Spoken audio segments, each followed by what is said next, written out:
شاداب وادی، حسین کوثار اور دلکش مناظر کے لیے بلخ نامی شہر سارے جہاں میں عروس البلاد کے نام سے مشہور تھا۔ موسم گرما میں دور و دراز خطوں سے سیاحوں کے قافلے رواں دواں چلے آتے تھے اور اچانک شہر کی رونق میں اضافہ ہو جاتا تھا۔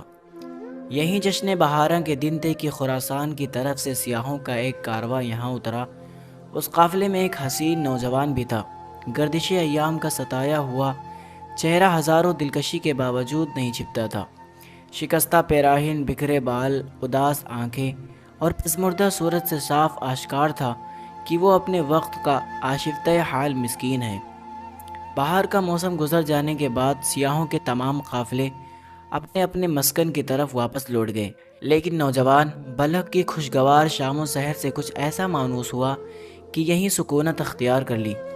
شاہی باغ کے قریب جھاڑیوں کے کنارے اس نے ایک کٹیا بنا لی اور وہیں رہنے لگا۔ دن بھر وہ شہر کا گشت کرتا اور شام سے پہلے اپنی کٹیا میں لوٹ آتا۔ ایک مدت سے اس کی زندگی کا یہی معمول تھا۔ باغ کے شاہی ملازمین بھی ایک فقیر سمجھ کر کبھی اس سے مزاحم نہیں ہوتے تھے۔ ایک دن شام کا وقت تھا، سورج کی آخری کرنیں کوثار کی چوٹیوں پر جھلملا رہی تھی۔ فقیر شہر کے گشت سے واپس لوٹ چکا تھا۔ نہ جانے کیوں آج اس کا دل بہت اداس تھا۔ طبیعت بہلانے کے خیال سے باہر نکلا اور ٹہلتا ہوا باغ میں پہنچ گیا۔ کچھ ہی دور چلا تھا کہ ایک آواز کان میں آئی، کون اجنبی چلا آ رہا ہے؟ واپس لوٹ جاؤ۔ کیا تمہیں خبر نہیں ہے کہ آج سلطان بلخ کی شہزادی گشت کے لیے یہاں تشریف لائی ہیں؟ جو ہی آواز کی طرف رخ پھیر کر دیکھا تو ایک ہی جلوے محشر طراز نے دل کا کام تمام کر دیا۔ ایک شیشہ ٹوٹا، ایک بجلی چمکی اور ایک بے نوا فقیر کا خرمن ہستی آنے واحد میں جل کر راکھ ہو گیا۔ شہزادی کنیزوں کی جھرمٹ میں آگے بڑھی۔ تلواروں کی کاٹ فولاد کی ڈھالوں پر روکی جا سکتی ہے، لیکن چشم سحر طراز کا ایک ہی تیر نیم کش پوری ہستی کو گھائل کر دینے کے لیے کافی ہے۔ نظر کی چوٹ سے فقیر بالکل گھائل ہو چکا تھا۔ بڑی مشکل سے دل تھامے ہوئے اٹھا اور اپنی کٹیا میں آ کر بیٹھ گیا۔ دل کا شکیب تو رخصت ہو ہی چکا تھا، آنکھوں کی نیند بھی اڑ گئی تھی۔ غم کی تیش میں ساری رات کٹی۔ آہستہ آہستہ عشق کی چنگاری دل کے قریب سلگتی رہی۔ شوق کا اضطراب بڑھتا گیا، یہاں تک کہ ایک گھائل پنچھی کی طرح فقیر کی زندگی ایک دردناک آزکار کا شکار ہو گئی۔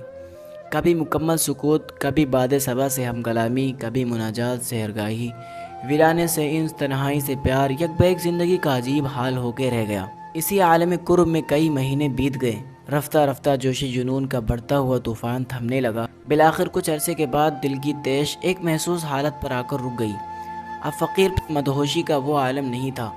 اب ایک حوصلہ مند مسافر کی طرح عشق نے ہاتھوں میں چراغ دے دیا تھا اور آرزو کے شوق نے منزل کی طرف بڑھنے کی ہمت پیدا کر دی تھی۔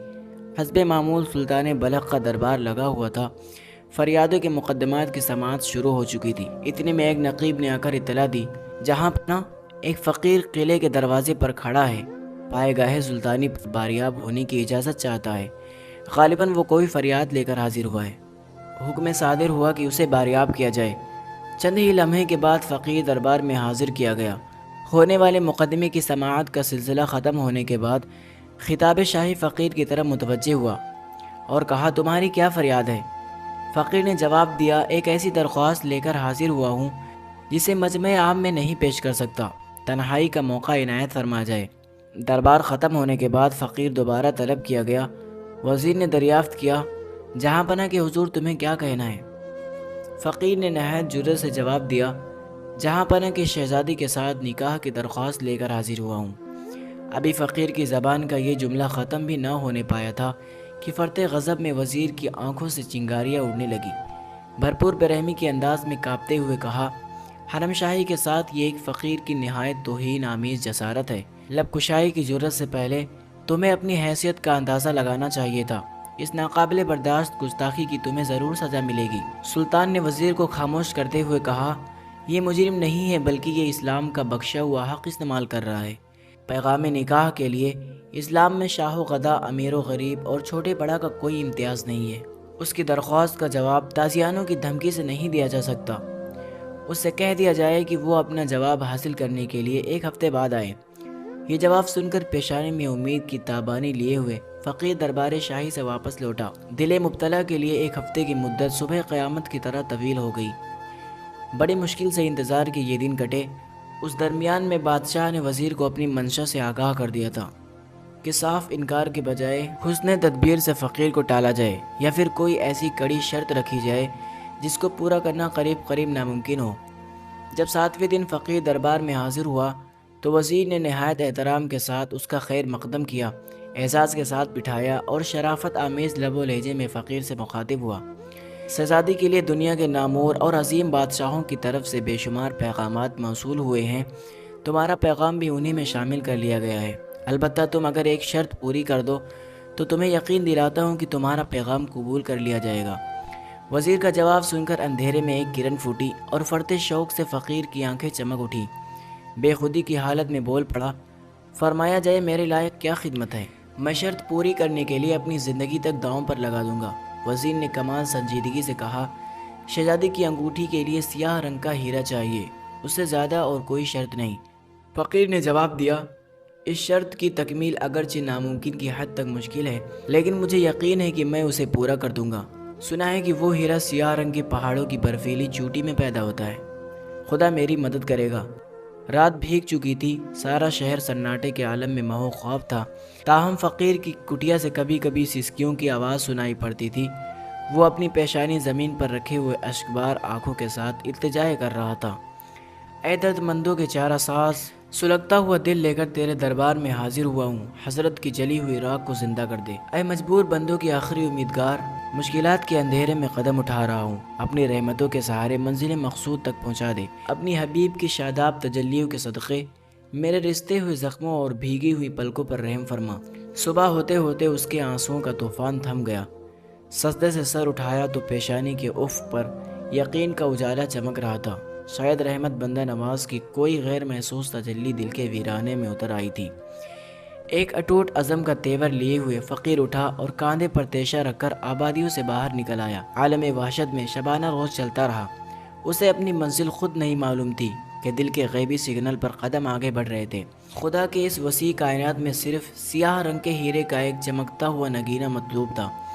چلتے چلتے ایک دن کہسار کی وادی میں شام ہو گئی۔ ہر طرف وحشت ناک تاریکی اور بھیانک سناٹا چھایا ہوا تھا۔ جدھر نگاہ اٹھتی پہاڑوں کی دیواریں راستہ روکے کھڑی تھی۔ حیرانی کے عالم میں وہ ایک پتھر کی چٹان پر بیٹھ گیا۔ تھوڑی دیر بعد درندوں کی خوفناک آوازیں ہر طرف سے گونجنے لگی۔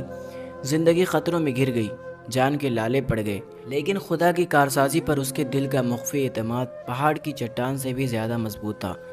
کرشمے غیب کے ایک تماشائی کی طرح وہ ساری رات جاگتا رہا۔ صبح کے وقت جو ہی آنکھ لگی، کسی نے شانہ پکڑ کر ہلایا تو آنکھ کھل گئی۔ ایک بوڑھا آدمی سامنے کھڑا کہہ رہا تھا، جس راستے سے تم یہاں پہنچے ہو، اس کے دہانے پر کالے پہاڑ کی برفیلی چوٹی سے ایک بہت بڑی چٹان ٹوٹ کے گری ہے۔ یہ سونے کا وقت نہیں ہے، تیشہ اٹھاؤ اور کاٹ کر اپنے نکلنے کا راستہ بنا لو، ورنہ آج شام تک یہ ساری وادی برف کے سیلاب میں ڈوب جائے گی۔ فقیر گھبرا کے اٹھا۔ جیسے ہی وادی کے دہانے پر پہنچا، دیکھا کہ برف کی بہت بڑی چٹان راستے میں حائل ہو گئی ہے۔ سارا دن تیشہ چلاتا رہا۔ دن بھر کی لگاتار محنت کے باوجود گزرنے کے لائق راستہ نہیں بن سکا۔ سورج ڈوب رہا تھا۔ فقیر نے پوری طاقت کے ساتھ تیشہ چلایا۔ بھرپور وار سے چٹان کا بہت بڑا حصہ ٹوٹ کر بکھر گیا۔ جمی ہوئی چٹان کے اندر سیاہ رنگ کا ایک تابدار نگینہ چمک رہا تھا۔